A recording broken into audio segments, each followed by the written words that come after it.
Xarici bucaqlarının cəmi hər bir çoxbucaqlının istəyir düzgün olmayan, yəni bütün tərəfləri bərabər olursa da, olmursa da xarici bucaqlarının cəmi hər zaman 360 dərəcə ilə hesablanır. Əgər bu düzgün çoxbucaqlıdırsa,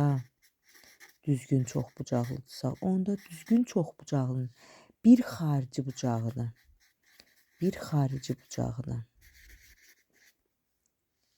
tapmaq üçün onda 360 dərəcəni onun bucaqlarının sayına bölürlər. Yəni burada bir neçə dənə düstur var da əslində. Deməli bir təpədən çıxan diaqonalların sayı n çıxı 3, ümumi diaqonalların sayı n vurulsun n çıxı 3 bölü 2. Diaqonallar bir təpədən çıxan diaqonalları çəkiriksə nəticədə n çıxı 3 sayda 3 bucaq əmələ gəlir. Bütün çoxbucaqlarda istəyir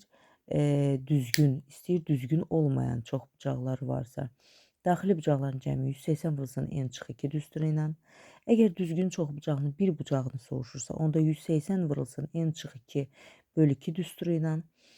Xarici bucaqlar hər zaman 180 dərəcəyə, xarici bucaqların cəmi 180 dərəcəyə bərabərdir və düzgün çoxbucaqlıda bir xarici bucağını soruşursa, 360-ı n-ə böləcük.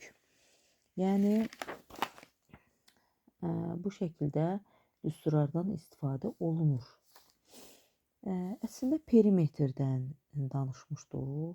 Danışmamışdıq, yazmışdım. Perimetr nəyə bərabərdir, sonra diaqonal nəyə bərabərdir. O haqda da məlumat verilib. Heç bir problem yoxdur.